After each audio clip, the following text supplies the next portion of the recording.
Shazam! It's me! Oh, I'm Scott. I'm dealing ones like it's a goddamn... Right. At this point, we're like 10 episodes in, and we all know who each other is. Episode 10. Scott, John, Chris, Cody. All the way around. Cody, we had a high with the game last night. Well, I wanted to bring that up because we had a lot of stuff we wanted to talk about last podcast, but we were rudely interrupted by our exceedingly verbose retelling of your D&D one-shot, and so we couldn't get to all the stuff that was also on the docket. I even texted Andy, and I was like, hey, if you want a recap of what you missed, just watch the podcast when it comes out on Thursday. Also, I just want to say this. I said something to you, sausages. I said that I like to hate watch Shulk. And that's... I'm glad we didn't watch it before we recorded. I am so glad we didn't watch it. Tanked the evening. That's why my energy is down, Cody. Well, do we want to talk about that first? Let's get it out in the open here. I think we talk about it first, get it done and over with, because I would rather we not end on a sour note of us just being That's fair enough. frustrated. Well, I've been thinking about this a lot since last night. We watched the season finale of Shulk. God, and, I hope it doesn't get a season 2. I feel the need to scream already coming back. And I was just lying awake at night, tossing and turning, and I was visited by 3 spirits. Oh my goodness. The spirits of Shulk's present, past, and future. Oh no. So it has a future? No! Fuck me. Well, maybe that third ghost was actually the ghost of the MCU. That green baby needs to be aborted. It's fucking dead now. Oh dear. So let's. I don't even want to do a recap of what this actual episode was. I don't think we really care about what happened in the episodes. Because I just need to talk about it. Yeah. I was gonna say, every single time we made jokes, because every single time she would break the fourth wall, and it sounded like the writers just saying well, you guys know, we know that you guys know that we know, we should have just cut this out. I know that you know that you know that I know that I know that you know. And then in the final episode, she kicks open Disney Plus. Literally. And then HAL 9000's fucking Kevin Feige. Well, it's and I was telling you guys after we got done. He was nauseous. I was not, I had to go to the bathroom and was about to throw up. And think about the implication of that. I heard you gag 3 times. Yeah. My body was convinced I had consumed literal poison and had to expel it after watching this. That sounds dramatic, but it is also the truth. Maybe your dad just really wanted that ice cream back. Jokes aside, slightly, it wasn't good.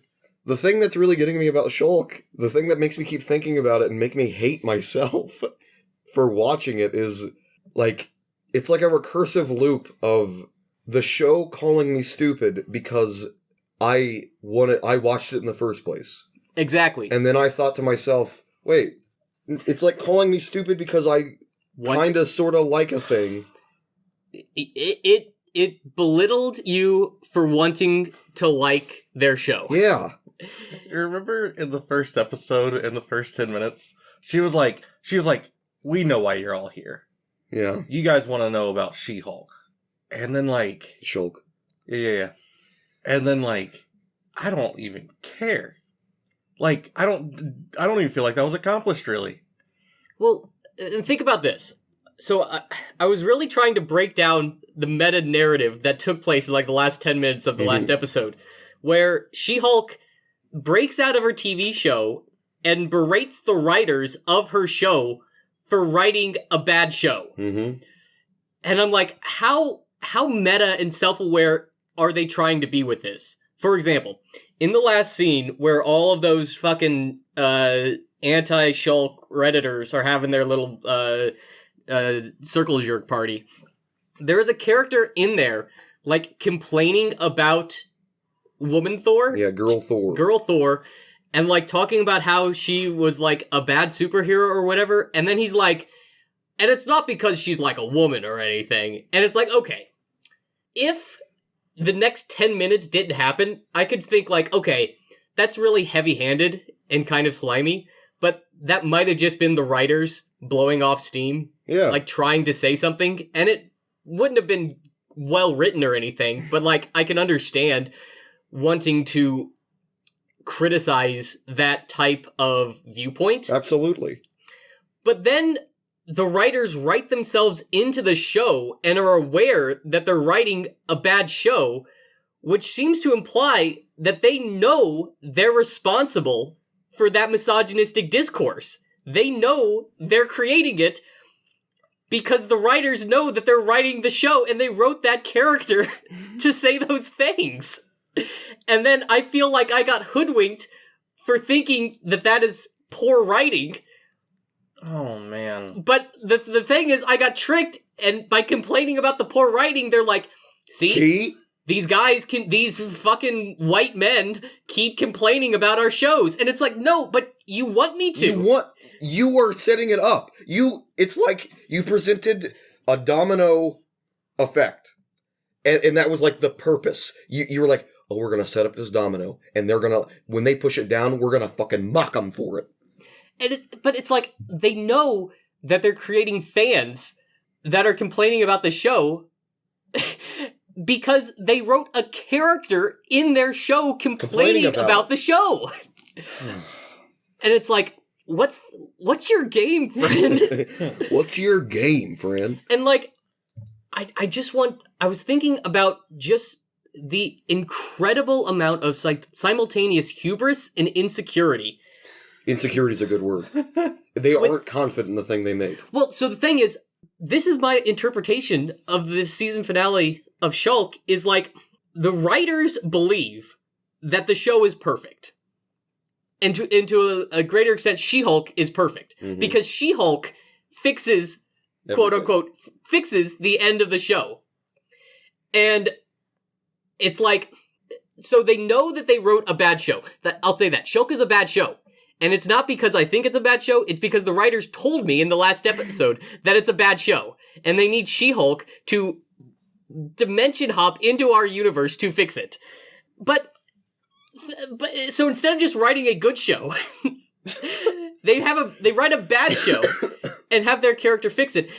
And that to me says that they think that She-Hulk, this character they created, and the show they created, is perfect.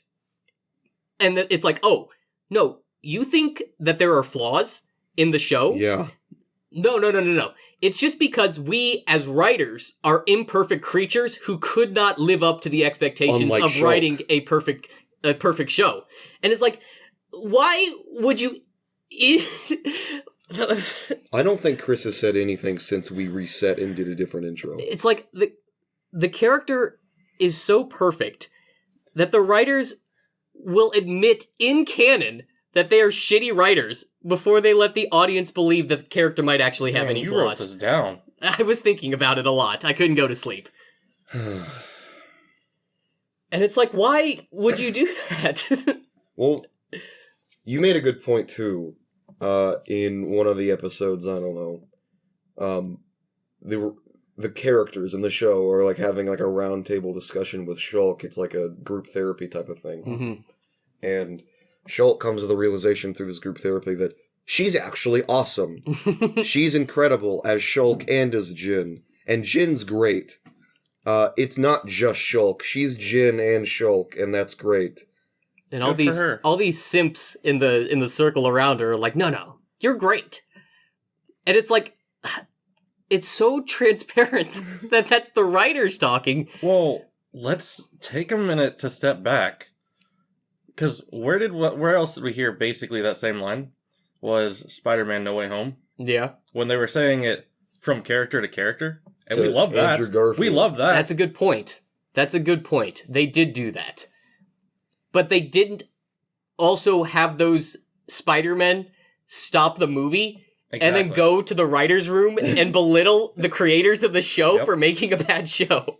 I'm gonna say, this just crafted a theory in my head that they were doing this with a full intent of trying to make a bad show because everybody talks about the MCU getting stale and being the same thing over and over again. What's the one thing that she went and talked to this Kevin Feige robot about was this rhythm that he had with daddy it, issues, where he had the perfect formula. Mm-hmm.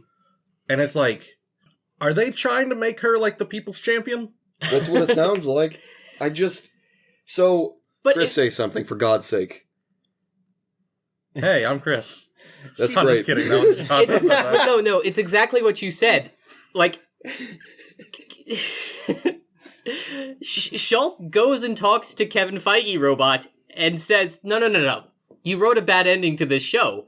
Because, like, Todd Phelps is wrong for being obsessed with She-Hulk, and Bruce Banner is wrong for just Deus Ex Machina at the finale, and Abomination's wrong for not fulfilling his parole, and the writers are wrong. The entire MCU is wrong before Jen can be wrong. Yeah. I don't even understand. Let's talk about the internal logic of the show before she fucking broke it and went into Disney+. So, I don't understand what was happening with the Abomination. Oh. Spoilers, by the way. Spoilers, yeah. Spoilers for fucking Shulk. I don't understand what was happening. Also, she fucked Daredevil. Isn't that great? Isn't that great for everybody? Daredevil did the I walk Shulk of it. shame. I Shulk it. Those two. You Shulk it? He Shulked it. I don't understand what Abomination is doing, or why it's wrong, or what he's doing, or why it's wrong. So a part of his parole is that he's not allowed to become the Abomination anymore. Why is he having some sort of seminar, anti-Shulk seminar? When he's a friend of Shulk, presumably. And on top of that, he says it's like, oh, I'm only doing it for the money or something at one point. Mm-hmm. But I don't get it. Well, if you hear the shit that he's saying, too, like, he's, like, giving them, like, basically a rough draft of everything he said to anybody was, like, hey, you guys are perfect the way you are, you know, you guys are good people, yada yada. Like, he never once mentions them, whatever they're doing about She-Hulk. It's just, hey, here's a little pick-me-up, guys, as Abomination. it's the worst thing. I'll go ahead and do this. Chris just reluctantly nodded his head no. I just want to keep you included, man. Oh, thanks. Hey. Continue. Well, I don't want to continue anymore, because we've been complaining about the ending of She-Hulk for the past 12 minutes, and the problem is, We're just going in circles. we lost. Yeah.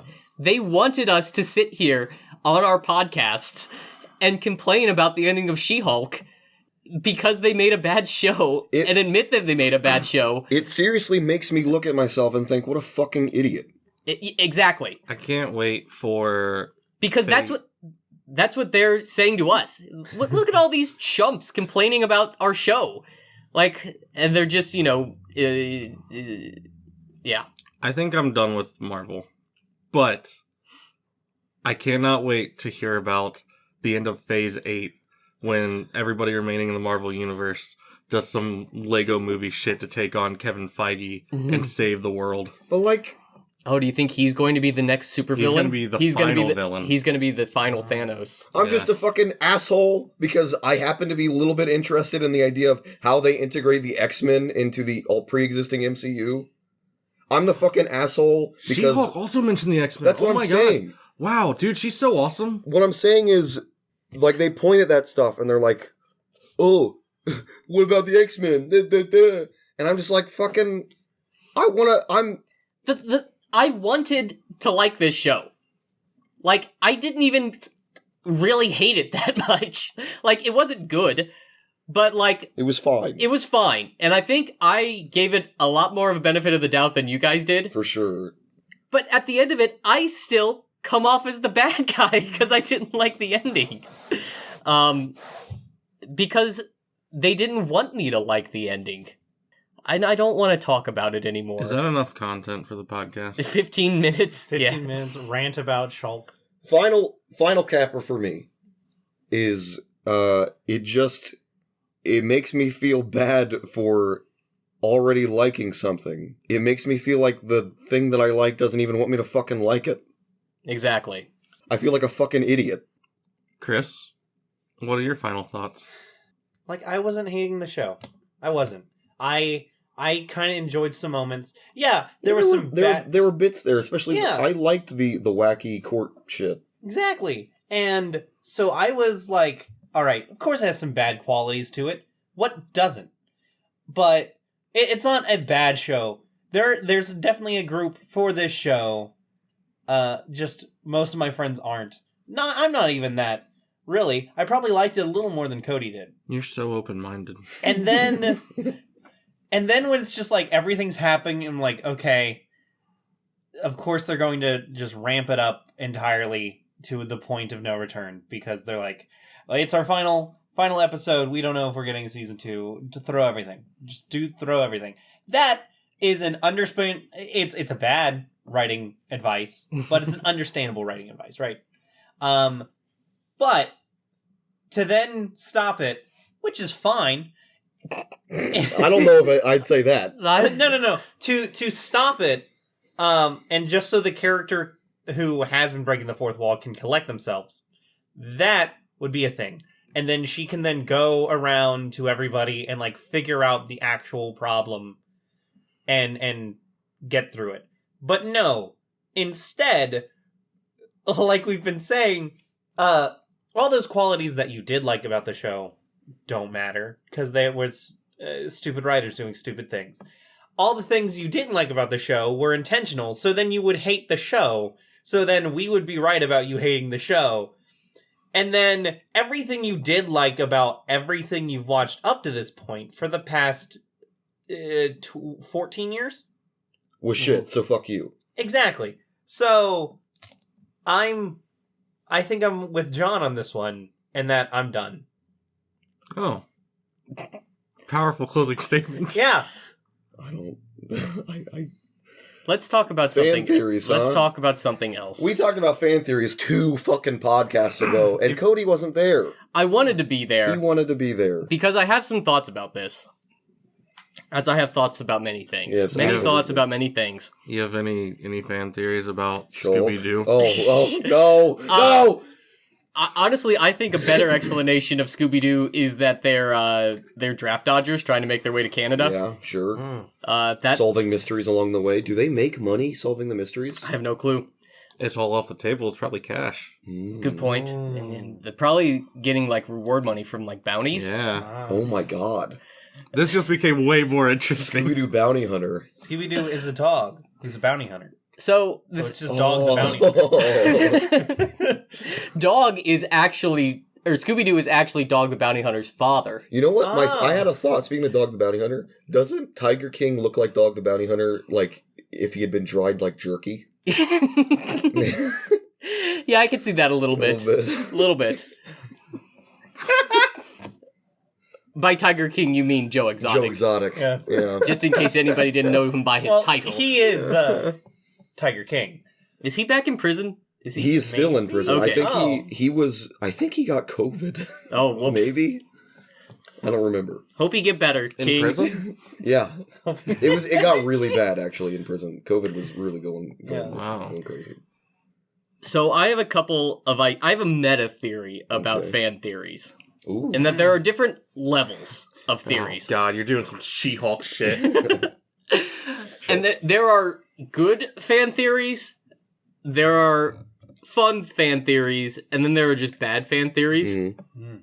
So, for example, bad fan theories you could probably subdivide into, like, just trolly fan theories, like, oh, you don't have to take this very seriously. And then there are other fan theories where it's like, you're really stretching what is reasonable to expect out of this theory.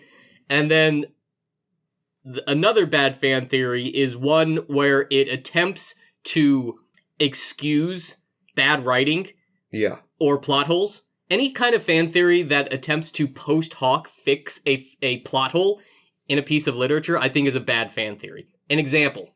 I came with examples. Sure.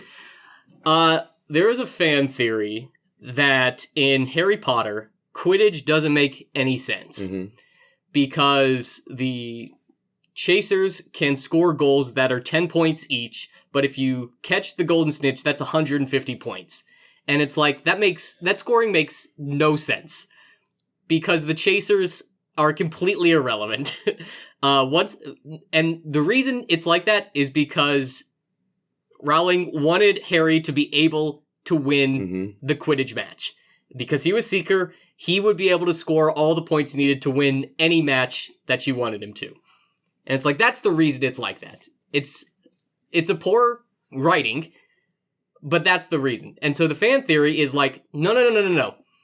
The reason that all the other players on the team are irrelevant is not because of the scoring differential, it's because broom technology has advanced.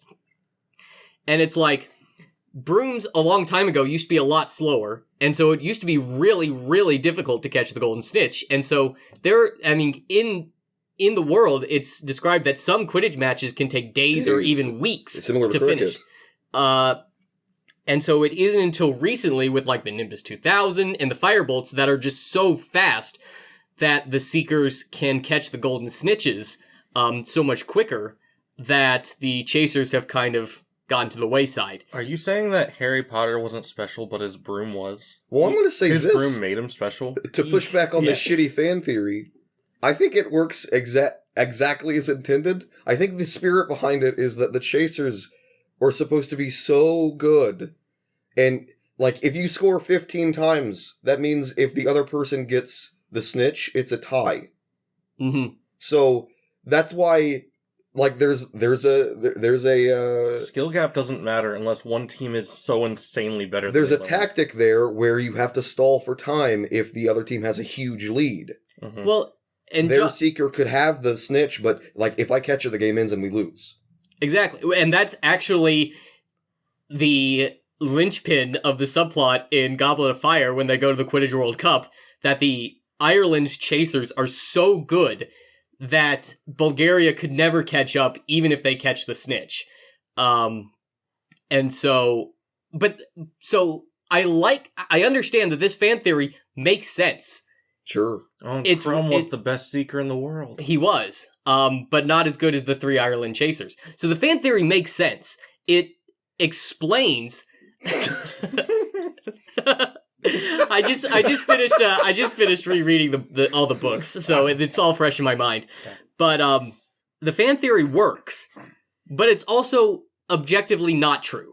Mm-hmm. Because we know that this is just a plot hole that Rowling came up with because she wanted Harry to be able to win Quidditch games. I wouldn't even call it a plot hole.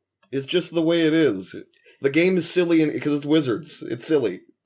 And so even though it makes sense within the world, it's still a bad theory because it attempts to it attempts to fix something. Yeah. Rather than explain something. And it tries to fix something with stuff that's not really even presented. Like the idea of broom technology. There are new brooms. Oh, the Nimbus 2000, that's the Firebolt or whatever it's called. It's like a fast new broom. I never got the impression that, like...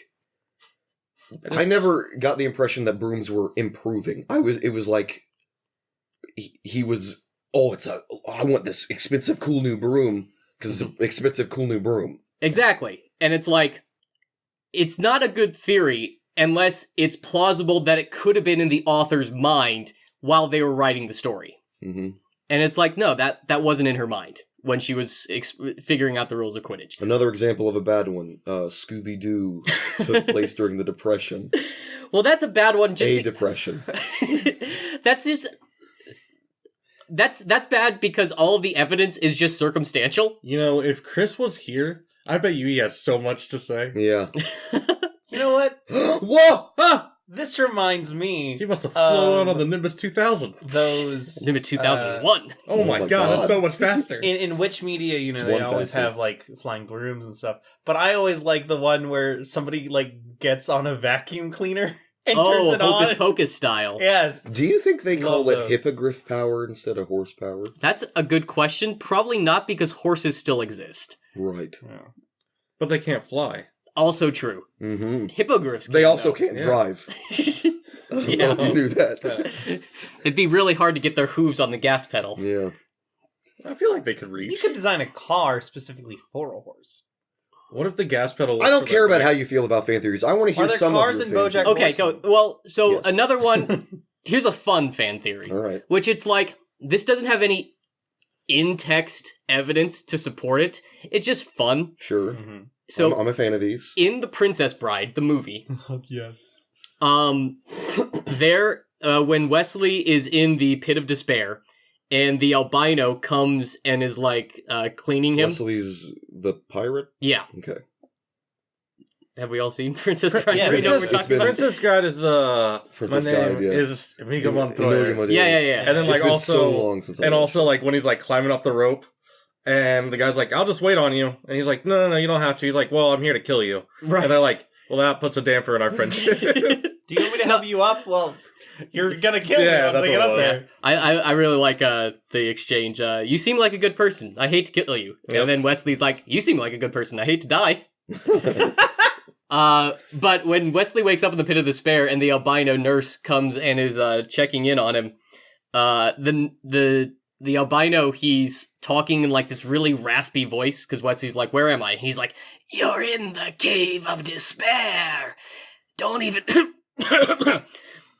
think about trying to escape." And it's like well done. it's a funny joke that the albino changes his voice, and the fan theory is that the Princess Bride is a meta-narrative where the grandfather is telling this story. He had to clear his throat. Well, it's just like he tried to do that voice with the albino, but he's like, oh, can't do it. And he just switches back to his regular voice. I'm into that. That's good. So it's like there's no in-text evidence. It's just something funny to think about. Sure. Which Well, that happens goes, a lot with those kinds of story inside a story. That goes even further for me because then now that means that he's doing all the other voices too. Yeah. Yeah. Oh, gonna go full wide horses. I love that movie. That's probably my favorite movie. But here's an example of a good fan theory. In A Song of Ice and Fire, there is very good evidence to suggest that all of the Stark children are wargs. So, like, the most famous one is Bran. Yeah. Bran can skin change into different animals. Can he walk when he skin changes? He can. Skinwalker Ranch. Skin change walker. Oh, Ranch. Skin change White Walker. Oh my god. Blue eyes. Famously, Hodor. he can warg into his direwolf Summer. Mhm. But he can also warg into Hodor, and so he can do that. That he has the most evidence that he is a warg. It's very clear in text that he is a warg. But there's also evidence to suggest that the other Stark children are wargs as well. Mainly at the Red Wedding, when Robb Stark is killed, his last words are Greywind, which is the name of his direwolf. He sucks at naming animals. And the theory is that as he was dying, he warged his spirit into Greywind, which also has in-text evidence from another wildling warg that when he died, skin changed into one of his animals. And then there's also evidence to suggest that Jon Snow also warged into his direwolf when the Night's Watch mutinied against him and killed him. His last words before he died was Ghost, which is the name of his direwolf. And so that was at the very end of the last book, and book 6 is still not released, and so we don't know whether Jon Snow comes back or not. Right. But the theory is that before he died, he warged into Ghost, and so that will be a way in which he'll be revived. His soul will have stayed in Westeros, and he'll be able to be revived. Speaking of Game of Thrones, I'm not huge into it. So that didn't really have any effect on me. I've only watched the first 2 seasons, never read any of the books. But one thing that kind of gets me is I hear people sucking George R. R. Martin's dick about how good of a plot twist it was for Jon to have been a Stark, but not the Stark you thought he was. Yeah. So I watched the first 2 seasons. Stop me if I'm wrong, because I actually don't really even know. This is how I understand what happened. And this still hasn't been confirmed in the books either. This is what I understand.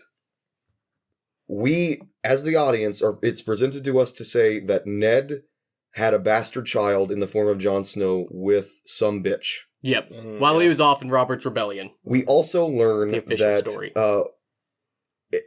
separate from this, Aegar Targaryen? Rhaegar Targaryen is a fucking awful piece of shit, but no one has anything bad to say about him whatsoever. They kind of talk about how great and wonderful and charitable and amazing he was, but he's a shithead. Total shithead. He fucking sucks. Also, Ned had a sister who's dead. And apparently she was raped by Rhaegar and murdered right after. Correct. But Rhaegar's this amazing person. Well, I think a lot of this discrepancy comes from the fact that, like, the victors write history. And so Rhaegar was on the losing side of Robert's rebellion. And so, like, Robert Baratheon and, Ned Stark and all of these characters, Jon Arryn, are all telling their side of the story through this lens that the Targaryens were the bad guys. But then there are also all these other characters that were aligned with the Targaryens at the time, like the Lannisters and Barristan Selmy and all these people who liked the Targaryens. And so I think that's where that kind of discrepancy comes from, was hearing multiple points of view. Well, I think the point is, I watched the first 2 seasons, and it seems pretty fucking obvious to me that Jon Snow is the son of Rhaegar and this lady who was clearly not killed after she was clearly not raped by Rhaegar, who was clearly not a terrible person. Well, I think... Sure. I mean, I'm not going to tell you what you picked up on. But I think in the show particularly, like, those kinds of characters really had a very small part to play in the show, at least. So, I don't know. It is cool, though, the idea that Ned is willing to look like the asshole who cheated on his wife, even though... And that's yet another discrepancy. He cheated on his wife, but the person we see is this so unbelievably honorable. He is the textbook protagonist good guy. Mm-hmm. He would never cheat on his wife. Well, and that's kind of like a classic of Martin's writing, is that it's like the bait and switch. The official story that you're told or presented to is usually just a red herring. Mm-hmm.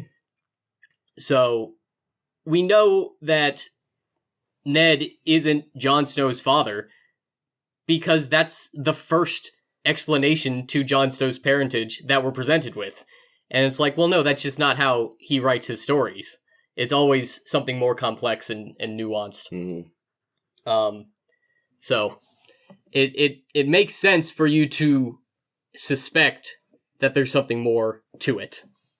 I think that goes even further because in like the next like 2-3 seasons of the show, like it just continued to become pretty obvious. And that was like the constantly ongoing theory before it was confirmed that like, hey, I think we all know he's a Targaryen. Well, I think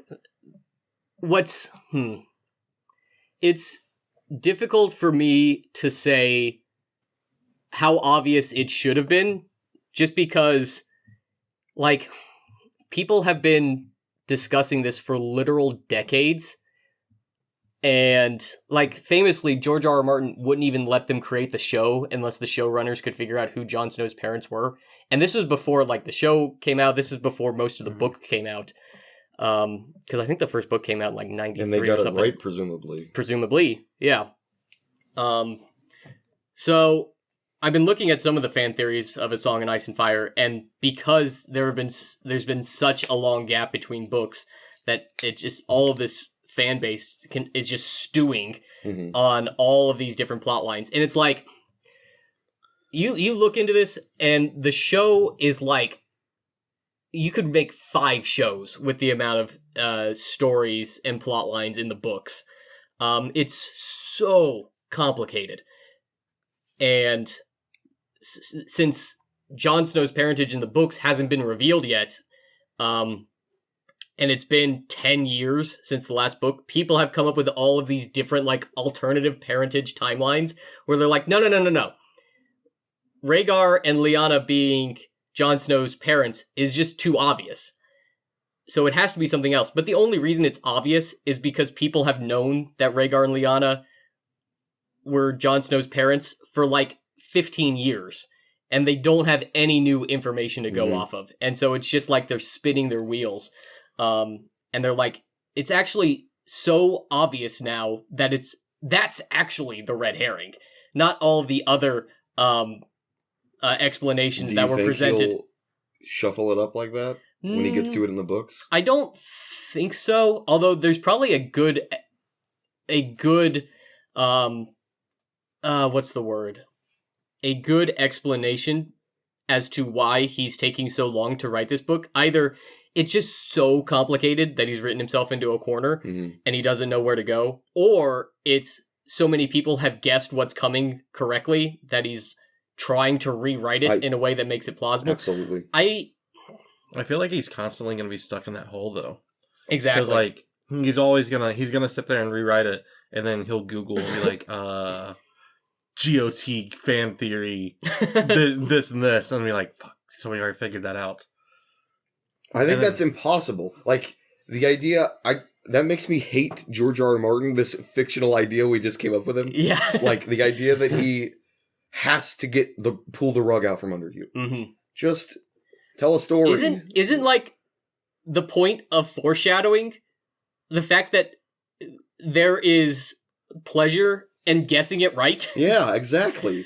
Like that. Why else would you have like prophecies in your fucking content? Yeah, exactly. If you didn't want people to guess it, why would you put all this foreshadowing in? So I don't know. I don't know if the books will ever come out. There's a fan theory saying that they won't. They won't, yeah. But that's just a theory. We're not finishing that. We don't have that kind of money to pay my pet. What else has George wrote? The funny thing is, since A Dance of Dragons, which is the 5th book, he has written like 4 or 5 or 6 other full-length novels. Some set in the Song of Ice and Fire.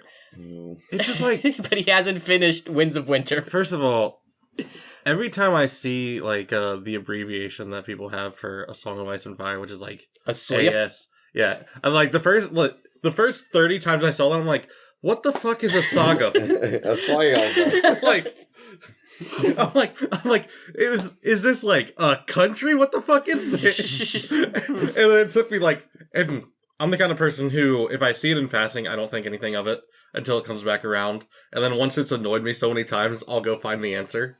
And I'm like, never would have pieced that together. But how are you gonna name it A Song of Ice and Fire? And then like he's like, well, actually, he's part Lannister. Excuse me? No, like that's like if he goes like a different route with it. Oh, it's a song of Ice and Fire. It's a song of the Starks and the Targaryens. Mm-hmm. That's like the idea of it. Yeah. And like I'm like, oh, that's like super cool. And like at first you don't even think about it. At least I didn't think about it. Mm-hmm. But like then if he's like, well, too many people figured this out. Well, there's actually a fan theory. That's Jamie's cousin. Well, there's actually a fan theory that like the prophetic Song of Ice and Fire is itself like misinterpreted. Like nobody even knows what it means. Is it like, does it mean that Jon Snow being the son of a Targaryen and a Stark, fire and ice? Like, I think that's what Rhaegar thought. Or maybe he didn't. Or is the Song of Ice and Fire Jon Snow and Daenerys Targaryen?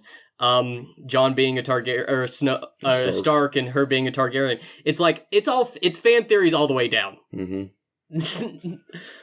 Can we talk about how this is a departure from fan theories? Have you watched any of that House of Dragon? I haven't. I don't have HBO. Yeah. I heard it's really good. That's what I've heard too. We kind of missed the boat. This channel missed the boat on complaining about Game of Thrones.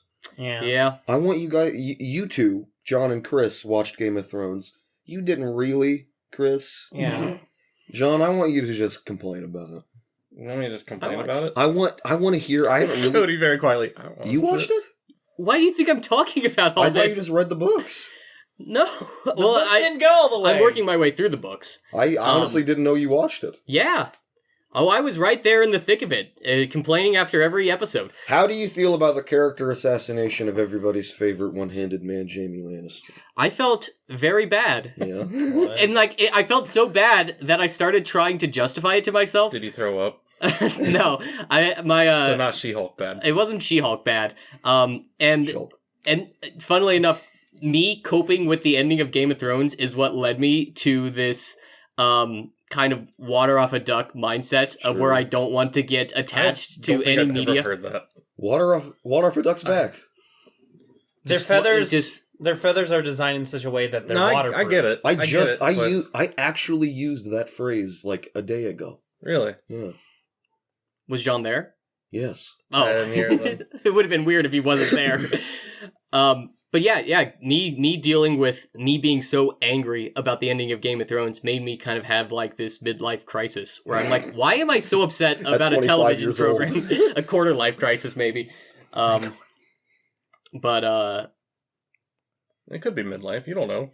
I honestly do yeah, think who knows? that Fingers crossed. We're gonna have a late life crisis here in like 3 minutes. I think that level of not that level of, but that amount of dissatisfaction and is warranted. Mm-hmm. Like, To me, Jamie was the most interesting character this show had. I don't like the show. I don't really even like Game of Thrones. But because of you two, mainly you, I've absorbed quite a lot. Mm-hmm. And what I know going in is Jamie was the king slayer or whatever, right? Because the Awesome king name, by the way. the king basically ordered him to kill civilians or something. Yeah. And he's like, "Fuck that! I'm gonna kill you instead. Like, I don't kill innocent people." And that's all thrown out the window. That was like his thing, and he has that super dramatic scene in the hot tub or whatever with what's her name, Brienne. And he's like, he's acting the fuck out of that scene, and he's so good. The performance is so well done, and he's just saying, "You call me a Kingslayer, but what would you have me do?" That kind of thing. That sentiment. Mm-hmm. Would you have rather I lost all my honor because I wouldn't kill innocent people? But then like he just throws out casually, "I've never even cared for innocent people that much, or I've never even cared for civilians, innocent or otherwise." Yep, season 8. He just Fuck that. yeah. Fuck that hardcore. I don't even like the show, but fuck that. Mm-hmm. That's. Are you kidding me? The weird thing is like it's been the same showrunners the whole thing, the whole time. They It's have not perfect creative control with the author. with the author and their own continuity of the show. Well, You're gonna make me start hating it. You're gonna make me all this work is crumbling away. I know. I remember an interview happening that just disheartened me so much right before season 7, where the showrunners were like, "Yeah, we're gonna go ahead and finish the show in the next 2 seasons," and HBO was like, "Well, we wanted 10 seasons," Mm-hmm. and they're like, "We're not doing 10 seasons." This is like Lost. This Sure. is what happened with Lost, where the showrunners were like, "Hey, so we have this plotted out. We have the story. We know where we're going." And they're like, "That's great. We're thinking like 14 seasons." Like that's literally the number they threw out. There's a great 6-hour-long series of videos about the making of Lost. Well, with this, like, they initially signed on for 10 seasons. And so they knew from the beginning that was what George wanted. Mm-hmm. And when they got to season 7, they're like, "We're so fucking burnt out on Game of Thrones." It's like the opposite of Lost, though. Yeah. And they're like, we're not doing more than 8. We're just going to wrap it up. Mm-hmm.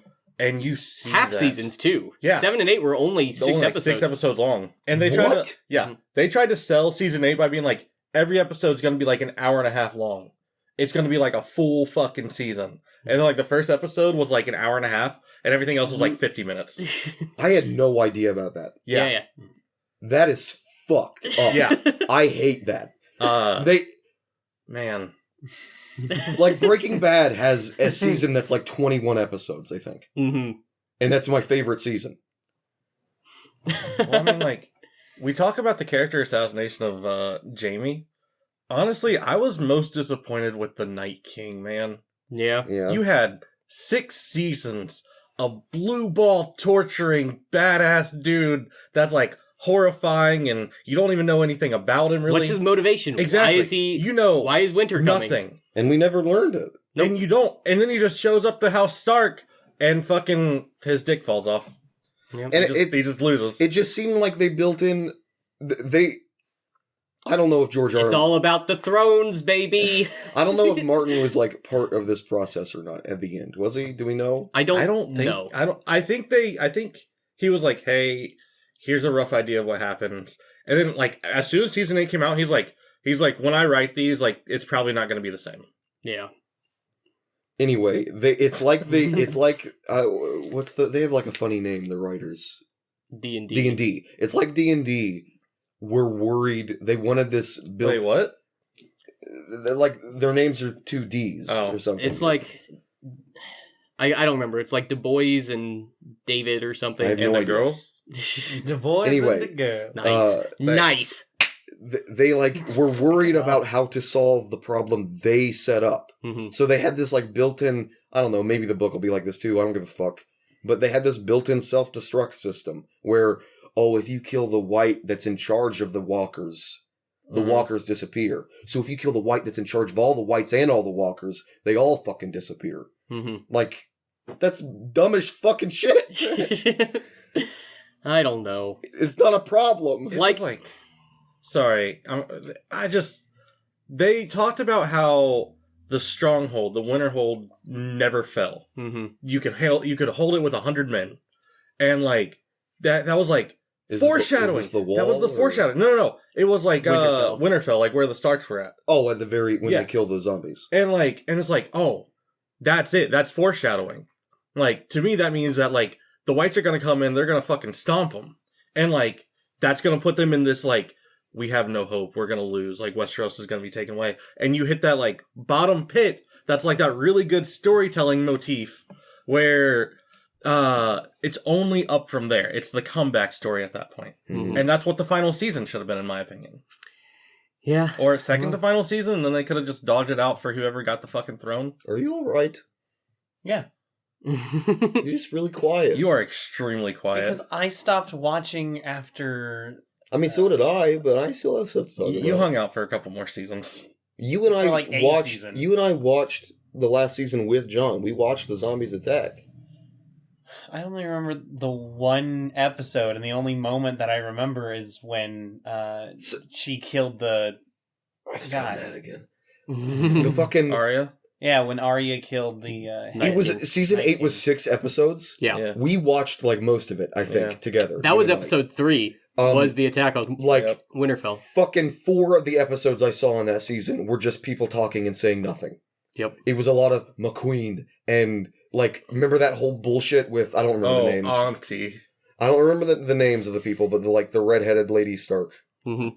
What's her name? Sansa. The girl who Sansa. played the Jean Phoenix. Grey. Yeah. Her and her little sister are like pulling stuff around that really smart dude who's conniving. Mm-hmm. Mhm.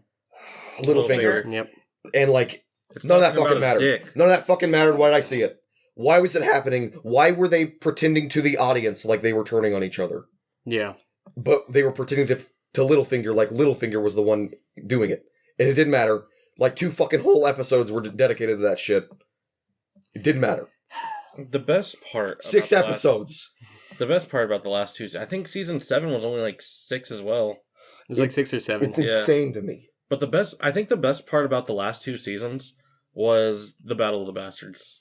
Well, that's funny because that's That in was season 6. Oh, fuck, dude. I thought it was 6 or 7. I guessed. I banked. Is I the Battle of missed. the Bastards the one with the oneer that people always talk about? Yep. Mm-hmm. That's an awesome sequence. It really That's a is. great episode. Even in season 6, people started to think that quality started to dip, but Yep. like Battle of the Bastards is one of the best episodes. And also just like it's revealed to the audience in a kind of a dramatic irony point of view that Rhaegar and Lyanna are Jon Snow's parents. Because the last scene of the last episode is like Samwell Tarly figuring it out, and he's like, but it says here that Rhaegar and Lyanna got, an official marriage and had a baby or whatever, and like the music starts to swell, and then it just like hard cuts to like Jon Snow's face as King of the North, and it's like, you know what we're implying, and it's like, it's such a good scene, it's such good visual storytelling, and then Mm-hmm. Wait, this happened when? Season 6. this is the And finale then of season 2 6. seasons later, it's revealed to John? Yes. The fuck? Yeah. And it's revealed to him in the most, like, fucking high school drama kind of way. Where, like, Bran's sitting there in his fucking wheelchair. And, Sam's like, should we tell him? We should really tell him. He needs to know. He needs to know, Bran. And he's like, not yet. Like, John, I heard a little rumor. Yo, dog, you be fucking your aunt, bro. Are they like literally? It's not like a twice removed thing. It's aunt to nephew. Straight aunt to nephew. That's disgusting. Because Rhaegar was Daenerys' older brother. Oh my Well, god. the Targaryens The as whole they thing about began. the Targaryens were all about like incest. With family. They kept Oh, it in yeah. the family dog. They finished Yep. with family. I chose my words there. Yeah, mm-hmm. So it was dissatisfying. I Mhm. honestly would not. I mean, I don't think they'd be able to get the actors back because I felt like they casted pretty well. The cast was great. Yeah. I will say that like just a couple months ago, I saw a video of the cast reading the scripts of the Mhm. final season, and like that kind of like pulled my they were heartstrings. doing that thing that Like a like the round table thing. Yeah. And like there were like a lot of tears when like characters were getting killed off in the final season, and like you had like the dude playing Jon Snow like read ahead a little bit and saw what was about to happen when he was gonna kill Daenerys, and I'm like this pulls my heartstrings because like I felt connected to a lot of these guys, but like Mhm. I could also just tell that the writers no longer cared hmm and they just wanted to be done. There's a lot of judging in. I mean, I don't know. Based on what I saw, and I've heard people complain about this, where the big thing I hear people complain about in regards to the later seasons is it used to be whole arcs were going from A to B, Mm-hmm. Mm-hmm. and then now in the later seasons there are episodes where we go from A to B, back to C, over to D, up to E, Mhm. back to Yeah. A. Yeah. They travel from King's Landing to Winterhold or Winterfell or whatever, and like all these other places. Did I just say a Skyrim place? Winterhold. Yeah. Yeah, That's okay. the Skyrim thing. But like they'll go from like 4 places. One character will go to like 4 places in one episode, Mhm. and it's just like we don't really have anything to talk about like to fill that time of their travel. So they're there now. Yeah, I think it was either season 1 or season 2. Like Tyrion just trying to get back to King's Landing from the north, and him traveling with Bronn was like the whole season. Yeah. That was like his plot. Bronn is the ugly guy. Bronn is the ugly guy. No, I think you're thinking of the Hound was the ugly guy. There's a No, couple of ugly guys. There's no, the Hound is different. I remember the Hound. He has the big nose. Who's the ugly guy? Bronn is like the guy. He's like he looks like a gross looking pirate kind of. And I think he like in the very. I remember a scene of him pointing a crossbow at Tyrion in season 8 and being like, "I want to be a lord." Oh yeah. Is that Bronn? I think that's Bronn. Sir Bronn of the I Blackwater. didn't think he was ugly. He's like they definitely. I'm not saying the man is ugly. I'm saying they definitely made him look like kind of stringy and haggard. Yeah. I mean, he wasn't. They he did that wasn't- to a lot of people though. But I see what you're getting at with that one. It's okay. Oh man, the Gurgang Bowl. Did I say their name right? I don't think I did. Clegane, that's it. What does that mean? I don't even know. So the Hound and the Mountain We're brothers. There was like from the very beginning, Mm-hmm. the Hound was like, I hate this guy. He put my head in a fire and like burned me, and like I just want my revenge. And he was like just a salty person. And then like you go through like 7 seasons of them never really even being in the same room, but anytime that they were around each other, like things were intense. Mhm. Wait, what was that word you said? Clegane Bowl. That was their character. That was like the fan theory name for their final battle. Oh, Yeah. like Super Bowl. Yeah. I fucking hate that. I didn't mind it. I didn't care. Well, in the show, they end up killing each other. Yeah. I think I remember this. Well, does it count as killing each other? Because the Mountain was like a dead, undead guy thing going on. And in the books, it's, my goodness.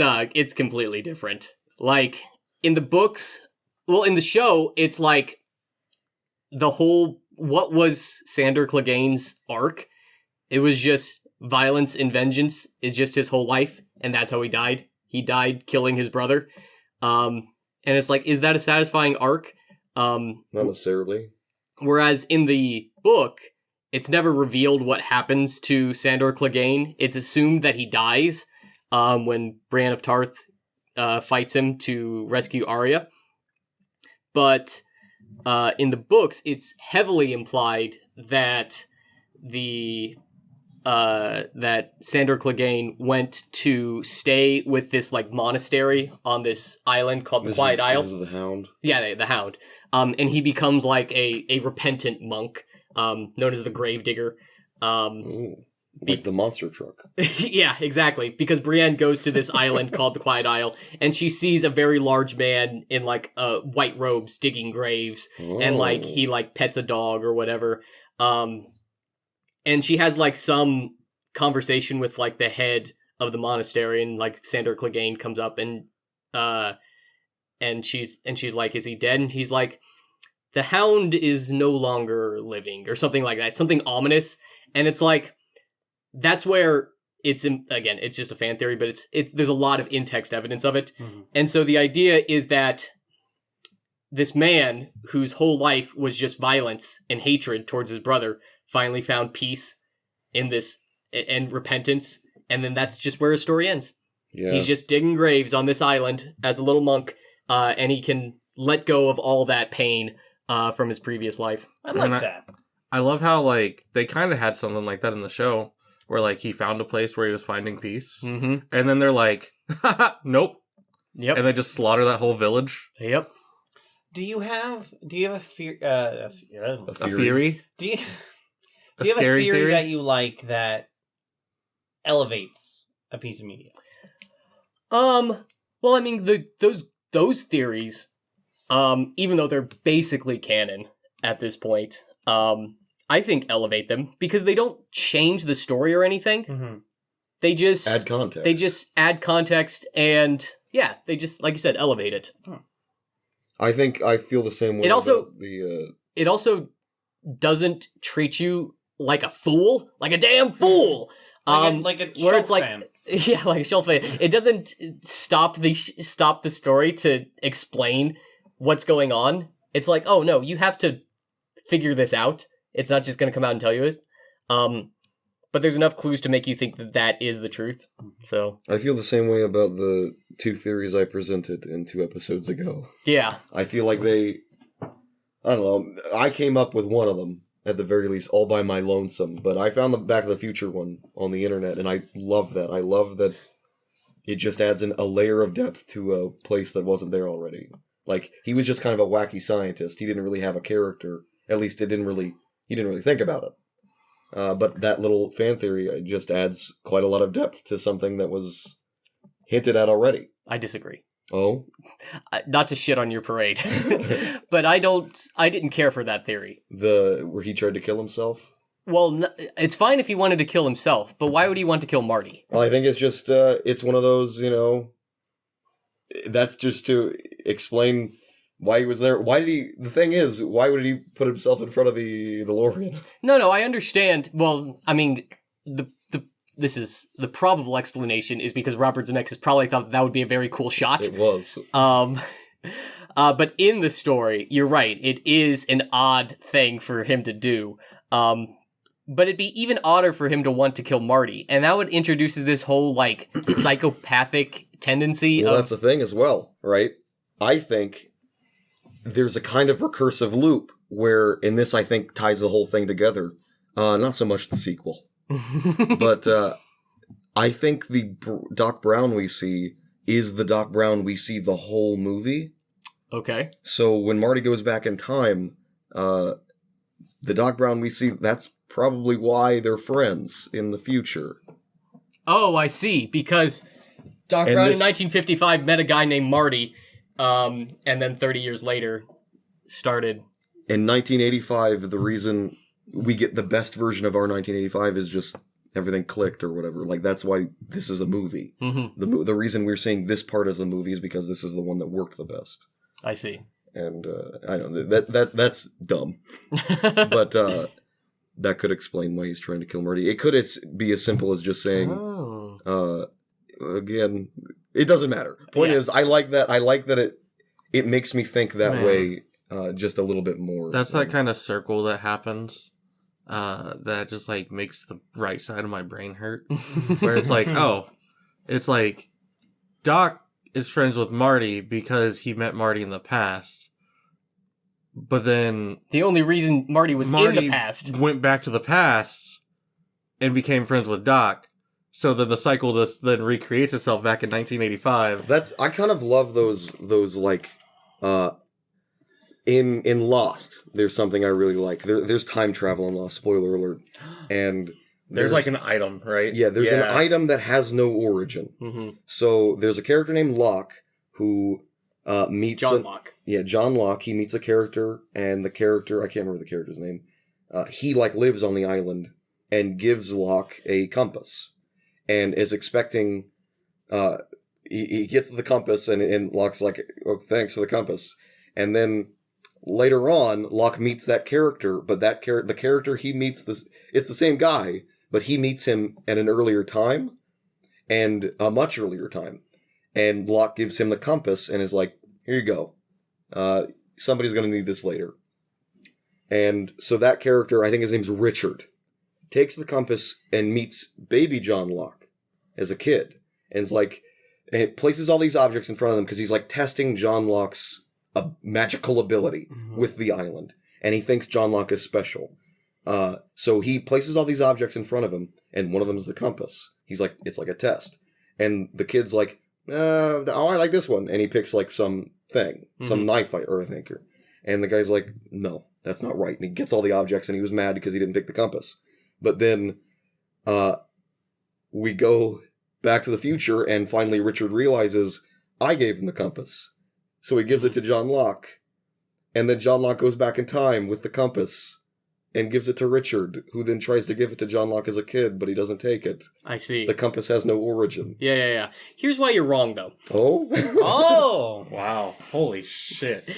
Because... Damn. How are you going to follow that line up? Because we know how the time travel rules work in Back to the Future. We know that it's not a closed loop. Well, I mean, we don't know that. We actually do. We don't. Because in episode 2, Back to the Future 2, they talk about how they create alternate timelines. Right. And so the effects of time travel don't permeate through the timeline until the time travel occurs.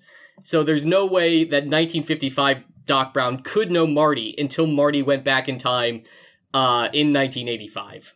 No, 1955 didn't know Marty. Our Doc did. No, because the Doc at the beginning of Back to the Future that dies before Marty goes back in time couldn't have known Marty before because Marty hadn't gone back in time. Well, I'll just say this. We just see him get shot. The same as the one we don't see die get shot. In fact, he lays in the exact same position.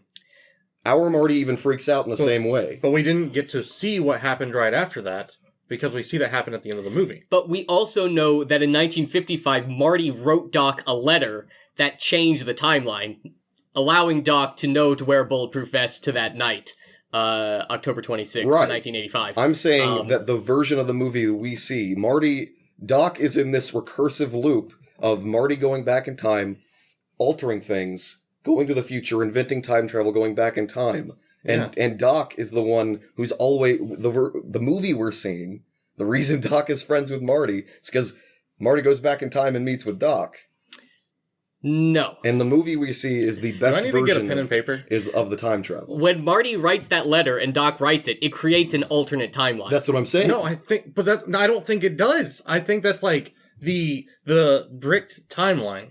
No, where there's even a line in the second one where he's like, maybe 1955 is like the crux of all space and time, or whatever the fuck. If Marty hadn't gone back in time to write that letter to Doc explaining the Libyans, then if Marty never went back in time to begin with at the beginning of the movie, Doc would have been killed.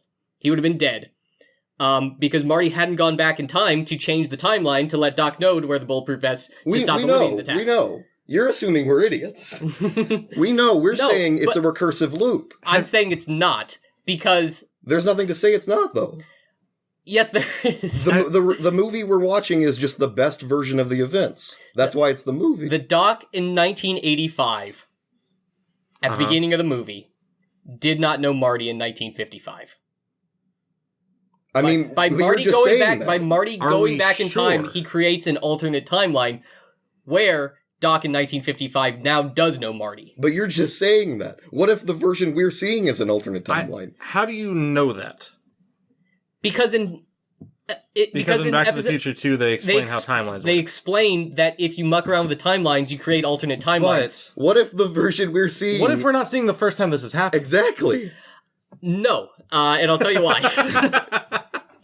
So Back to the Future is a bunch of bullshit? because I'm time usually quiet because I like to watch this happen. because while you can jump around on the timeline is linear. I mean, that's just the movie saying that.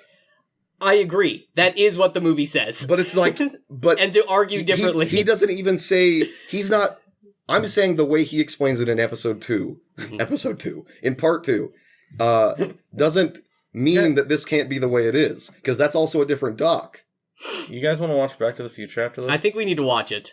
I got all Back three. to the Future Day is coming up. Yeah, October 15th. I think it's today. October 26th.